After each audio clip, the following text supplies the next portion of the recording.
Students, आज मैं आप लोगों को ये जो न्यू सैंपल पेपर आया है डीओई की तरफ से 25-26 का, मैं उनका प्रैक्टिस पेपर आप लोगों को करवा रहा हूँ क्लास 9th का। एंड ये आप लोग गूगल में सर्च कर सकते हो डीओई सैंपल पेपर 2025-26। अगर आप सीबीएसई के स्टूडेंट्स हैं तो आप लोग भी ये सैंपल पेपर को जरूर बनाइए। इंग्लिश का जो मैं अभी करवा रहा हूँ, देखो आप इसे सर्च कर लीजिए, क्लिक कीजिए फर्स्ट नंबर में 3rd to 12th तक का प्रैक्टिस पेपर 25-26 का देख सकते हो। आपको दिख रहे होंगे 25-26 का। आप ओपन लिंक पे क्लिक कर दीजिए। क्लिक कर दिए, 9th में आइए। अब यहाँ पे क्लास 9th का, क्योंकि मैं इंग्लिश का वीडियो अपलोड कर रहा हूँ, यहाँ पे इंग्लिश समझा रहा हूँ, इंग्लिश का प्रैक्टिस पेपर करवाऊंगा अभी, प्रैक्टिस पेपर 1। तो ये इस पे क्लिक करिए, देख सकते हैं ये आपका मिड टर्म का आया है। क्या आया है? मिड टर्म का, जो आप लोगों का एग्जाम हो रहा है अभी। मिड टर्म का प्रैक्टिस पेपर आया है 25-26 के लिए। अगर आप फाइनल के लिए भी आप प्रिपरेशन करना चाहते हो, एनुअल एग्जाम के लिए भी, तो आप जरूर कर लीजिए, क्योंकि बहुत ही इंपॉर्टेंट है ये प्रैक्टिस पेपर। आपका यही पैटर्न रहने वाला है 2025-26 के लिए, यही पैटर्न रहने वाला है। तो आप ये नहीं सोचे कि मिड टर्म का है, ये हमारा कोई काम नहीं आएगा, काम जरूर आएगा। सो एनुअल एग्जाम के लिए भी प्रिपरेशन कर लीजिए। चलिए, क्लास 9th का यही आपका सब्जेक्ट टाइटल है, देख सकते हैं। एंड कोड आप देख लेते हो 184, ये आपका कोड है। आपका एग्जाम होगा 3 घंटे का आपका एग्जाम होगा स्टूडेंट्स। मैक्सिमम जो मार्क्स मिलेंगे, मैक्सिमम मार्क्स आपको 80 देखने को मिलेगा। अंडरस्टैंड? आपके 3 सेक्शन में आपको टोटल क्वेश्चन जो पूछा जाएगा, इसमें से 11 क्वेश्चन पूछे जाएंगे एंड टोटल 3 सेक्शंस होंगे। और यहाँ पे पहला सेक्शन में रीडिंग होगा, दूसरा सेक्शन में ग्रामर एंड क्रिएटिव राइटिंग देखने को मिलेगा, तीसरा में सेक्शन सी में आपको लिटरेचर मिलेंगे, जो बुक से क्वेश्चन आंसर रहेंगे। तो मैं जो करवा रहा हूँ आपको, ये प्रैक्टिस पर सॉल्व करवाऊंगा कंप्लीटली। तो यहाँ पे सेक्शन ए और सेक्शन बी मैं करवाऊंगा। सेक्शन सी बुक से है, जो आप लोग खुद से कर सकते हैं, स्कूल में आप लोगों को कराया गया होगा। सो हम लोग सेक्शन ए और सेक्शन बी को सॉल्व करेंगे। ध्यान से आपको समझना है, सॉल्व करना है। सबसे पहले सेक्शन ए आप देख लीजिए। सेक्शन ए में रीडिंग है, तो आपको कंप्लीटली रीडिंग करना है। सो स्टूडेंट्स, अब सेक्शन ए में आपको ये जो हम लोग क्या करेंगे, यहाँ से इसे रीड करेंगे। Read the passage given below. तो यहाँ पे आपको सही से रीड करना है, आराम आराम से। In today's rapidly changing world, the role of technology in education has become a topic of immense discussions for centuries. Classroom remained almost unchanged, and क्या है, a teacher lecturing, student talking notes, and textbooks being the main source of information. Understand? So however, the digital revolution has transferred this traditional model and brought about a new era of learning. तो यहाँ पे आराम से पढ़ना है। ये नहीं कि जल्दीबाजी धर पढ़ रहे हैं। In today's rapidly changing world, the role of technology, education फट पढ़ रहे हैं, ऐसे नहीं भैया। आराम से ध्यान लगा के आपको पढ़ना, ताकि आप जो क्वेश्चन पूछा जाएगा उनका सही से आप आंसर दे पाओ। अंडरस्टैंड? सो आप इसी तरह से स्मार्ट क्लासरूम, इसी तरह से अलाना equipped with projectors, interactive with white boards and internet connectivity and now common in many schools. Teachers use digital content, है ना। डिजिटल क्या करते हैं, टीचर डिजिटल कंटेंट यूज कर लेते हैं, जैसे कि इनमें से videos and simulations to make complex topics engaging and easier to understand. For instance, science teacher has demonstrated volcanic eruptions through 3D animations rather than just describing them. Such tools not only capture attention but also help in better retention of knowledge. Understand? इसी तरह से ध्यान से आपको पूरा ये read करना है, पूरा मन लगा के ये 5 पैराग्राफ को सही से रीड करना है। अंडरस्टैंड? उसके बाद आपको क्या करना है, क्वेश्चन का आंसर देना है। तो पहला जो क्वेश्चन है यहाँ पर है, पहला question, complete the sentence, complete the following with reference to paragraph 1। तो यहाँ पे पैराग्राफ 1 के अनुसार आपको क्या करना है, उत्तर देना है। लिखा है the biggest transformation in the education has come from. तो ये आपका राइट आंसर क्या हो जाएगा, तो biggest transformation in education is has come from तो ये आपका टेक्नोलॉजी हो जाएगा डिजिटल। यहाँ देखो क्या आ जाएगा, टेक्नोलॉजी। एंड आप इसके बाद डिजिटल लर्निंग भी दे सकते हैं, डिजिटल लर्निंग भी आप दे सकते हैं इसका आंसर। एंड सेकेंड नंबर आप क्वेश्चन पढ़ेंगे, सेकेंड नंबर का आंसर आपको सेकेंड पैराग्राफ में मिल जाएगा। जैसे कि ये क्वेश्चन नंबर आपका 2 है, इनके अनुसार है based on the passage, second passage second paragraph में आपको मिलेंगे how to teachers make learning more engaging with technology, give an example. Example देने के लिए कहे हैं कुछ, बाकी 2 मार्क्स के पूछे गए हैं। तो इसका आंसर हम लोग देखते हैं, मैंने आप लोगों ने पहले से आंसर बना लिया है और देखते हैं। सो स्टूडेंट्स ये आपका पीडीएफ का आंसर है और ये आपको मिलेंगे टेलीग्राम में। आप टेलीग्राम से आंसर डाउनलोड कर सकते हैं। पहले आप लोग यहाँ समझ लीजिए, फिर टेलीग्राम से आप लोग डाउनलोड कर लीजिएगा। ये technology and digital learning first number का आंसर है। एंड सेकंड नंबर देख लीजिए, आप आंसर कुछ इस प्रकार दे सकते हैं, teachers make learning more engaging with technology by using multimedia tools like videos, animation and interactive presentations। Understand, ये आपका राइट आंसर हो गया। एंड कुछ एग्जांपल्स देने थे, तो एग्जांपल्स के लिए आप लिख सकते हैं explaining science a concept through 3D animation makes them easier to understand. So ये आपके पैराग्राफ से लिया गया है। नेक्स्ट क्वेश्चन देखते हैं हम लोग क्या है।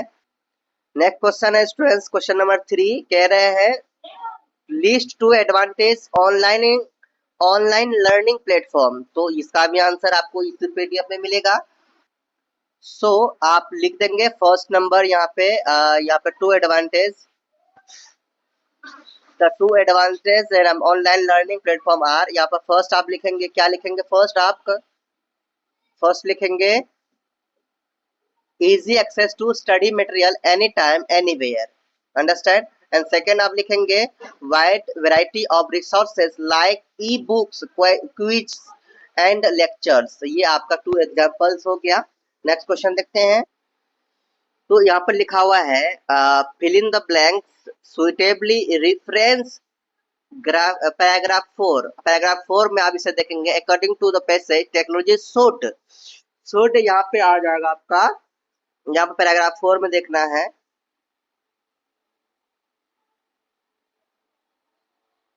तो इसका आंसर पैराग्राफ 4 से ही आपको मिलेंगे, जब बता दिया गया है पैराग्राफ 4 में, तो पैराग्राफ 4 में आपको आराम से मिल जाएंगे।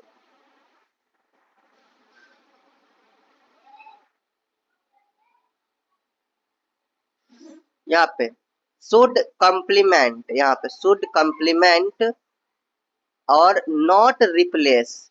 यहाँ पे सेकंड फर्स्ट में कॉम्प्लीमेंट लगेगा एंड सेकंड में रिप्लेस लगेगा। सो आपका ये आंसर यहाँ पे मिल गया, अंडरस्टैंड। सो इसी तरह से आप लोग कर सकते हैं।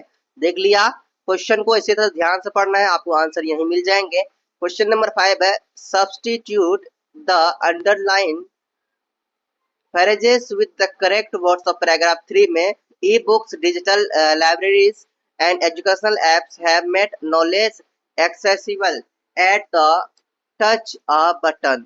तो इसमें से राइट हो जाएगा आपका, आपको पैराग्राफ 1 से पैराग्राफ किस में देखना है आपको, यहाँ पर साफ साफ लिखा है पैराग्राफ आप 3 देखिए और इसके अकॉर्डिंग एक्सेसिबल एट, यहाँ पे आपको बताना है the touch of a button. तो यहाँ पे 4 ऑप्शन है अवेलेबल, एक्सपेंसिव, कॉम्प्लेक्स, टेम्पोररी। तो पैराग्राफ किसमें 3 में देखना है, साफ साफ लिखा है पैराग्राफ 3 में ये, और यहीं पे आपको सारा मिल जाएगा। तो यहाँ पे आप खोजेंगे खोजेंगे, रीडिंग तो किए होंगे, खोजेंगे फिर भी, और ये आपको खोजते खोजते यहाँ पे मिल जाएगा।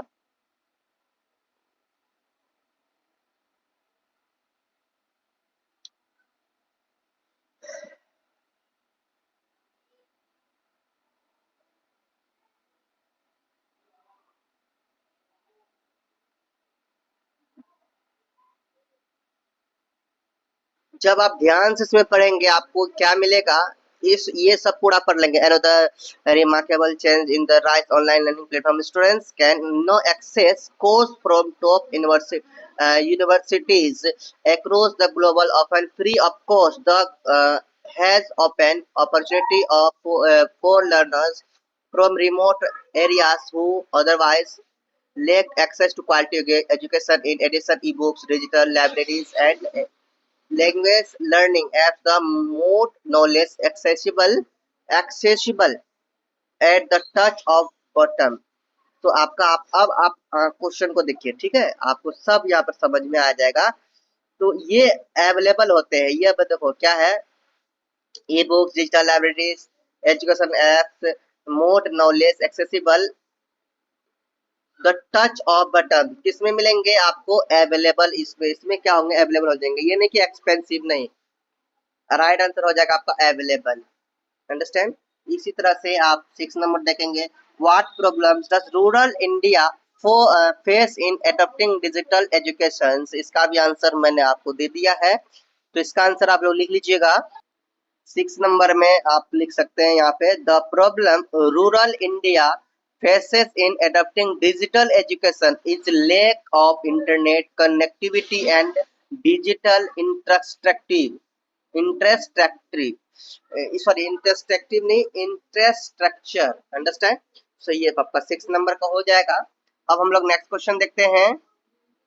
क्वेश्चन नंबर आपका 7 है, what role according to the passage can only teacher play in a students life. तो भाई पैसेज के अनुसार आपको क्या लगता है, टीचर का क्या रोल हो सकता है स्टूडेंट्स के लाइफ में, तो इसका राइट आंसर आप लिख सकते हैं यहाँ पे, according to the passage only a teacher can play the role of guiding, motivating and mentoring students personally. understand? so ये आपका राइट आंसर हो जाएगा। अब देखिए हम लोग क्वेश्चन नंबर 8 देखते हैं।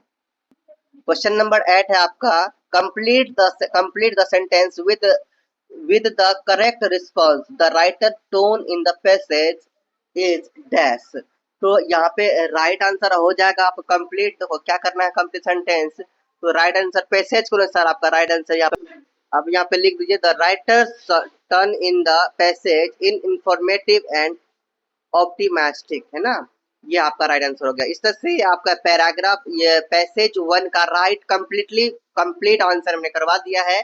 एंड पैराग्राफ हम लोग पैसेज 2 पे जाते हैं, question number 2 passage 2। So students passage 2 को देखेंगे, ये भी आपका 10 मार्क्स का है, इसे रीड करना है और कंप्लीट आंसर देना है क्वेश्चन नंबर 2 में। और इसी तरह से आप आराम से इजीली रीड अच्छा से कर लेंगे, सही से यूज करेंगे, आपको उसमें बहुत कुछ सीखने को मिलेगा एंड आराम से इस आंसर को दे सकते हैं। पहला क्वेश्चन आपको ये दिख रहा है, what does the phrase pressing environmental issue in paragraph 1 में आपको बताना है, tell us about plastic pollutions. तो इसका आंसर आपको मैं दे देता हूँ, यहाँ पे आंसर आपके लिए रेडी है, ये है आपका, देख सकते हो आंसर रेडी है। The phrase pressing environmental issues tells us that plastic pollution is serious and urgent. Understand, this is your right.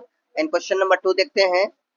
Question number 2 है यहाँ पर यहाँ पे आपका क्या कहते हैं, ऑप्शन भी था, option number B is your right answer. Okay, और आप लोग सेकंड क्वेश्चन देखिए, select the options that is true assumption and reason given below. तो ये आपका एजम्पशन है, रीजन आप लोग पढ़ लीजिए, इनका आंसर आपको कहाँ मिल जाएगा, पीडीएफ में मिल जाएगा।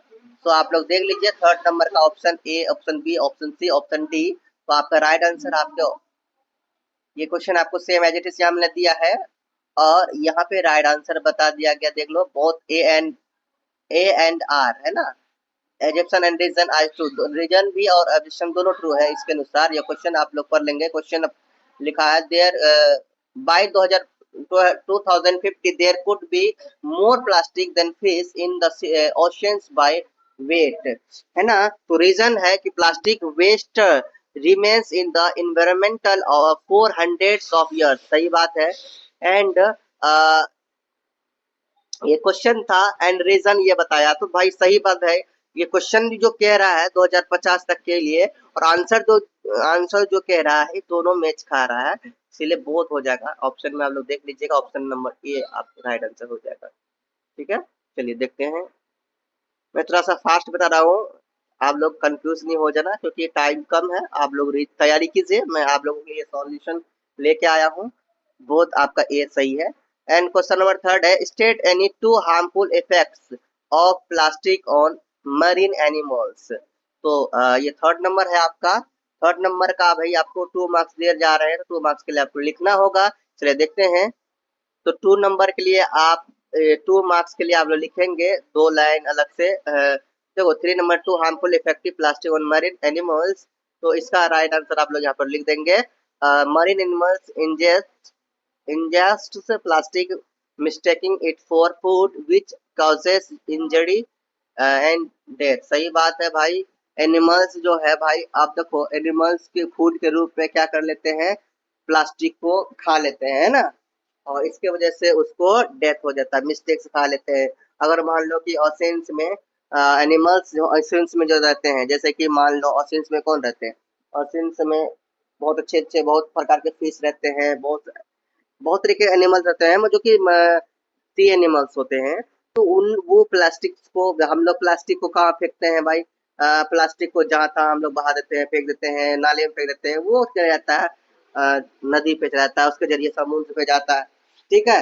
तो मछलियां जो होती है वो खाते हैं और वो घायल होते हैं और वो मर जाते हैं। तो ये भाई फूड के रूप में खा लेते हैं, ये बहुत ये है प्लास्टिक को हमें ये नहीं करना चाहिए। ठीक है। और सेकेंड नंबर प्लास्टिक को हटाना चाहिए। प्लास्टिक यहाँ पे देखिए plastic entangles marine creatures restricting their movement and survival. तो ये आपका दो दे सकते हैं, 2 पॉइंट आप देख सकते हैं, इसमें से 2 नंबर मिला है। क्वेश्चन नंबर 4 देखते हैं।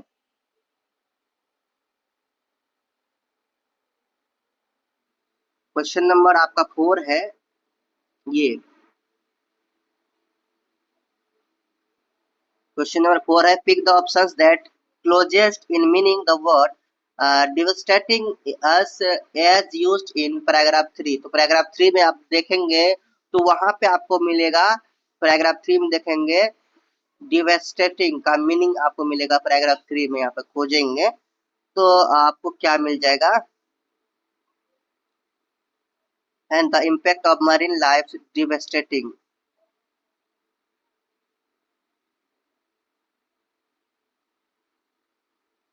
आप यहाँ पर देखो आप पढ़ लेंगे तो पढ़ने के बाद आपको एक सॉल्यूशन निकलेगा। सॉल्यूशन आपको क्या निकलेगा भाई साहब, सॉल्यूशन आपको ये निकलेगा, देख लो ऑप्शन में भी आपको ऑप्शन भी देखना है, आपने ये देख लिया। सॉल्यूशन क्या निकल रहा है आपका 4 नंबर में,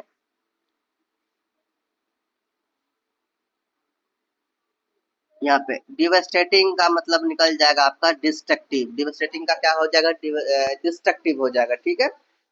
तो आप लोग अगर साइनोनिम्स और एंटोनिम्स देखे होंगे तो आपको पता होगा।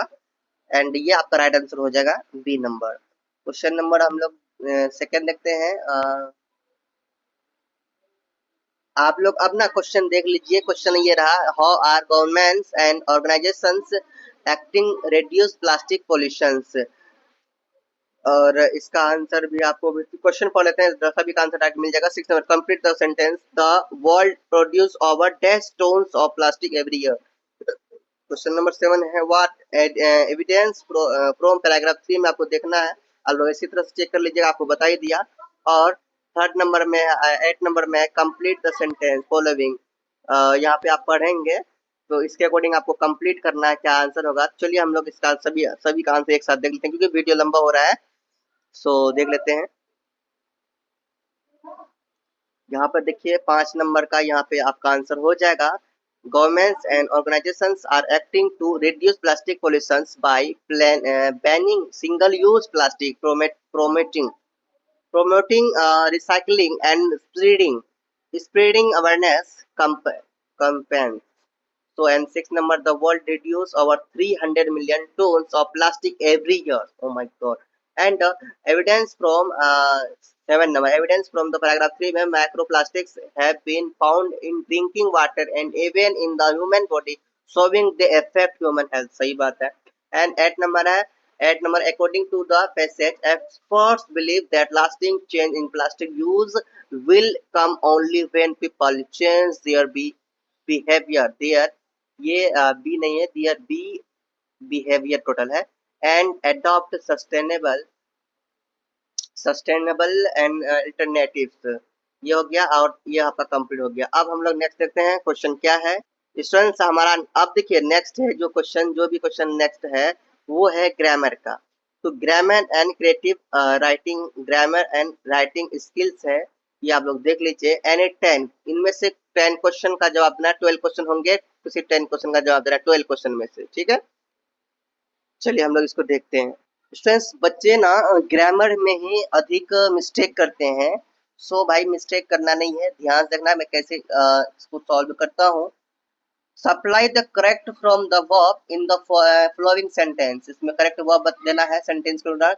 The train dash late yesterday due to heavy rains, या अराइव दिया है, इसका करेक्ट वर्ब लगाना है। तो the train arrived late yesterday due to heavy rains, यहाँ अराइव्ड हो जाएगा, ठीक है, ARRIVED, ठीक है। चलो क्वेश्चन नंबर 2 देखते हैं। क्वेश्चन नंबर 2 है choose the most sustainable model to make the sentence meaningful B, यहाँ पे शुड या माइट या मस्ट लगेगा। रिस्पेक्ट आवर एल्डर्स, तो यहाँ पे होगा should. We we should respect our elders, understand, this is right answer. And third number देखिए identify the error and correction. She don't like play badminton, तो she don't like नहीं होगा, सी doesn't like होगा। क्या होगा, सी के साथ हम लोग क्या लगाते हैं, V5 लगाते हैं। कोई सी के साथ, ई के साथ, है ना, कोई भी नेम के साथ हम लोग क्या लगाते हैं, डज नॉट लगाते हैं, DOES, डज नॉट, डजंट लगाएंगे, है ना, डज नॉट या डजंट लगाएंगे। और यहाँ पे हम लोग क्या लगाते हैं, V5 लगाते हैं, ठीक है। ही सी और कोई भी नाम के साथ हम लोग क्या लगाते हैं, V5 लगाते हैं। एंड अगर आई हो, यू हो, है ना, दे हो, वी हो, और वी और भी है कुछ, तो इस तरह से इसमें हम लोग क्या लगाते हैं, डू लगाते हैं। तो यहाँ पे डू नॉट, अगर ये सब होता है तो डू नॉट हो सकता है या डोंट हो सकता है। अगर आपको इसमें प्रॉब्लम है स्टूडेंट्स, ये आपका टेंस वाली बात है, टेंस आपने कंप्लीट नहीं किया तो बहुत प्रॉब्लम होगा। सो आपको मैं रिकमेंड करना चाहूंगा, डिस्क्रिप्शन में आपको टेंस का लिंक मिलेगा, आप लोग जाइएगा, टेंस जरूर देखिएगा वीडियो खत्म होने के बाद। चलिए आपको यहाँ पे देखिए, यहाँ पे एरर में आपका क्या लग जाएगा, यहाँ पे पहले देखो एरर क्या है, एरर है आपका डोंट, एरर क्या है, डोंट है। तो यहाँ पे हम लोग क्या करेंगे, एरर के जगह लिखेंगे डोंट, डोंट। अब राइट आंसर हो जाएगा does not, DOES, and doesn't, ऐसे डजंट, ठीक है। राइट क्या हो जाएगा, डजंट हो जाएगा। यहाँ पे क्या लगाएंगे, डोंट के जगह क्या लगाएंगे, डजंट लगा देंगे, ठीक है। चलो अब देखिए question number 4, take a look at the conversations between a teacher and a student about homework. Teacher, teacher, did you complete your assignment on time? Students, yes, I submitted it yesterday. Select the correct options. Complete the reporting uh, of the above dialogue. तो इसमें से correct क्या हो जाएगा, dialogue, correct dialogue की बात करें, अभी थोड़ा सा और भी है बाकी।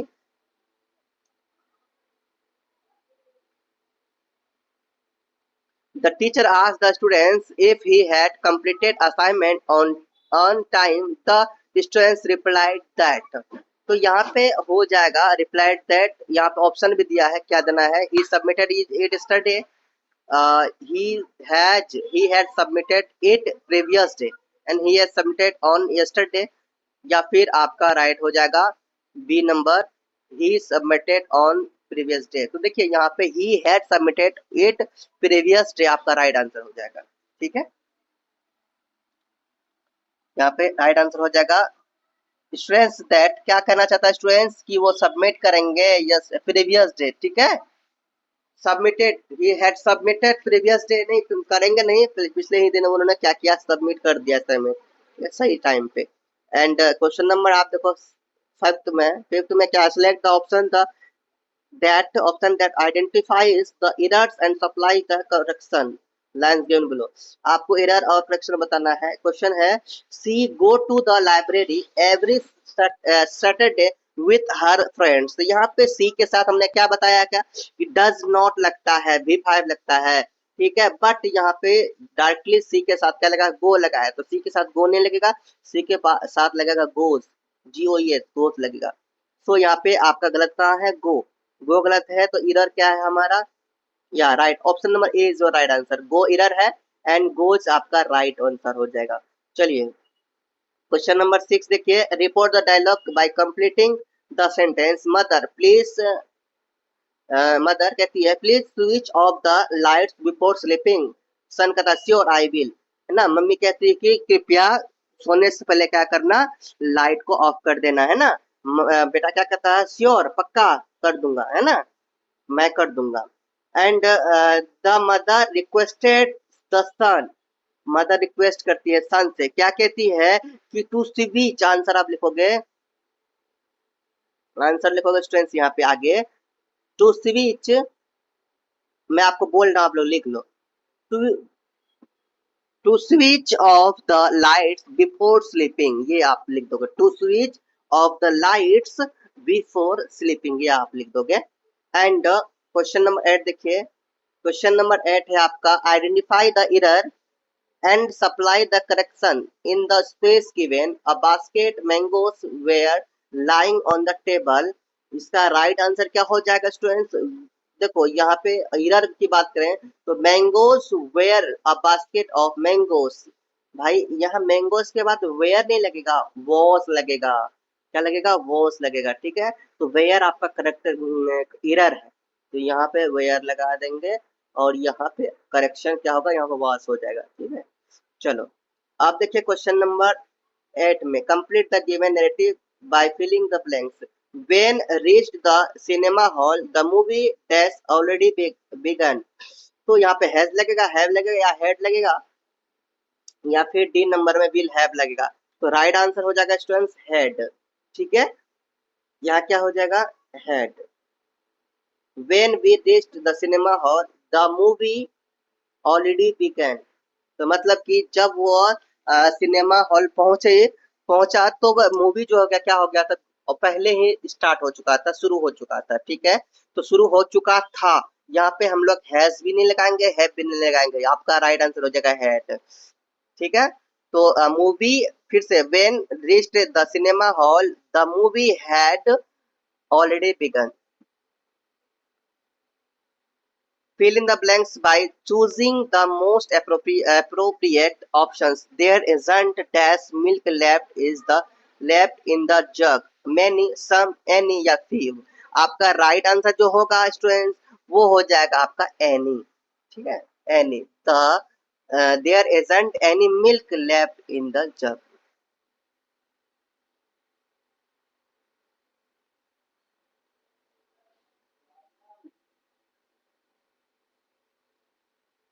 Fill in the blanks by choosing the correction option. Complete the given below. We dash always respect the national flag. तो भाई we क्या लग जाएगा, शुड मतलब भी चाहिए, माइट माइट मतलब भी चाहिए, तो माइट का भी होता है जब जरूर चाहिए, और शुड मतलब होता है चाहिए, तो यहाँ पे बी शुड लगेगा या माइट लगेगा, आपका राइट आंसर जल्दी बताओ, क्या करा के, we always respect our national flag, तो हमें क्या करना चाहिए, नेशनल फ्लैग का रिस्पेक्ट करना चाहिए, ठीक है। तो यहाँ पे माइट लगाओगे या माइट लगाओगे, शुड लगाओगे, क्या लगाओगे, तो वी शुड ऑलवेज, यहाँ पे हो जाएगा, माइंड में जरूर चाहिए, रिस्पेक्ट करना चाहिए, क्योंकि हमारा देश का ये है तो भाई हमें रिस्पेक्ट करना चाहिए, तो यहाँ डायरेक्टली सिंपली हम लगा सकते हैं वी शुड, जो सेट सही खाएगा वो लगाएंगे, we should always respect our, always, तो यहाँ ऑलवेज जब लग गया है तो माइट नहीं लगाएंगे, अगर माइट लगाते, अगर ऑलवेज नहीं होता, we respect, we might respect our national flag ऐसे होता तो चलता, ऑलवेज नहीं होता तो हम लोग माइट लगाते, ऑलवेज है तो हम लोग क्या लगाएंगे, शुड, तो क्या क्या लिखा है, वे शुड लग जाएगा, तो चाहिए हो जाएगा we should always respect our national flag, हमें हमें हमेशा हमारा जो नेशनल फ्लैग है, राष्ट्रीय जो झंडा है, उसका हमेशा क्या करना चाहिए, रिस्पेक्ट करना चाहिए, सम्मान करना चाहिए, तो यहाँ पे ऑलवेज लग गया इसलिए हम लोग शुड लगा रहे हैं, अंडरस्टैंड, अब माइट यहाँ नहीं लगेगा, ठीक है। चलो क्वेश्चन नंबर 11 में है complete the sentence by selecting the correct options. Neither of the boys dash guilty the mistakes. तो यहाँ पे आपका चार ऑप्शन है आर, इज, वेयर और हैव। आपका राइट आंसर हो जाएगा स्टूडेंट्स, राइट आंसर होगा इज। तो यहाँ पे neither of the boys is guilty for the mistake. जितने बॉयज है वो क्या कर रहे हैं, मिस्टेक्स के लिए दोषी खुद को मान रहे हैं। तो ये आप टेंस वेंस जब कर लेंगे स्टूडेंट्स तभी पता चलेगा कि इसमें इज कैसे लगता है, आर कैसे लगता है। ठीक है, चलो टेंस का वीडियो जरूर देखिएगा, लिंक डिस्क्रिप्शन में मिलेगा। Identify identify the error and supply correction for the following sentence. ये है the children was playing happily in the park. तो ये देखिए द चिल्ड्रेन वॉज हैव, यहाँ पे गलती कहाँ लग रहा है, चिल्ड्रेन है भाई, ये चिल्ड्रेन है, चाइल्ड नहीं है, चिल्ड्रेन है। तो यहाँ पे क्या हो जाएगा, वेयर लगेगा। तो वास की जगह क्या लगेगा, वेयर लगेगा। तो वास की जगह हम लोग क्या लगाएंगे, वेयर। ठीक है, इस तरह से मैंने कंप्लीट करवा दिया। ग्रामर और राइटिंग स्किल्स में देखा जाए, इसका भी मैं आपको करा देता हूँ। राइटिंग डिस्क्रिप्टिव पैराग्राफ लिखना है और न किस पे, visit historical monument you recently met with your classmates, describe that you saw, learned and felt in about 80 words। 80 words में आपको लिखने हैं, 5 मार्क्स आपको इसमें से मिलेंगे। सो इसका आंसर मैं आपको दे रहा हूँ स्टूडेंट्स, आप यहाँ पर लिख लीजिएगा। ये क्वेश्चन नंबर 4 का visit a historical monument. Last यहाँ पे देख लिए क्या लिखा मैंने, last I visited the Red Fort in Delhi with my classmates as we entered the grand monument. It's massive red sandstones was impressed us greatly. We saw beautiful carvings and the Diwan I am and Diwan I Khas and the Rang Mahal, the Rang Mahal।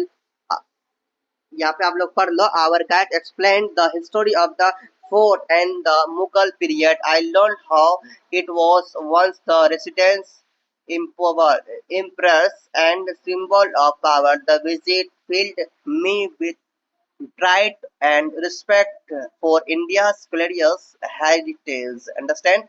And question number इसमें 2 है, और में है आपका festival celebration in my neighbourhood. इसे भी 80 words में लिखना था। तो इसका आंसर ये है, last the we celebrated Diwali in our neighbourhood with great enthusiasm। All the houses were decorated with lights, diyas and colorful rangolis।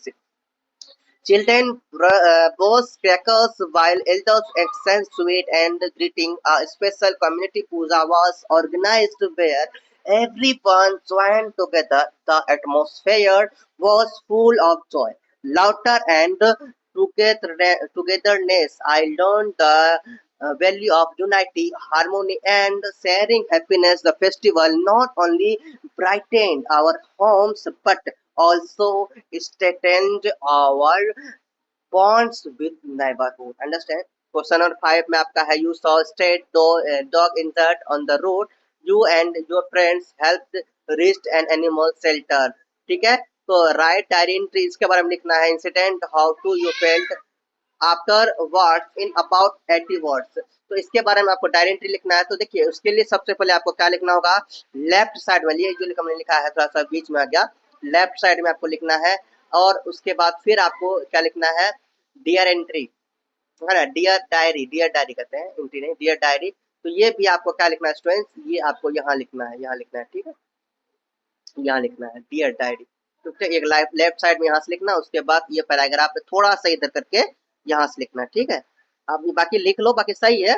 Today I had moving experience while returning from school. I saw a stray dog lying injured on the road।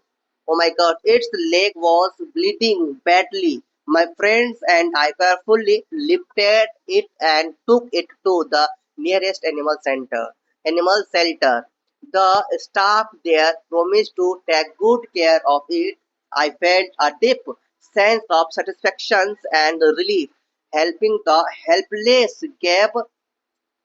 helpless gave me immense and happiness and reminded me the values of kindness।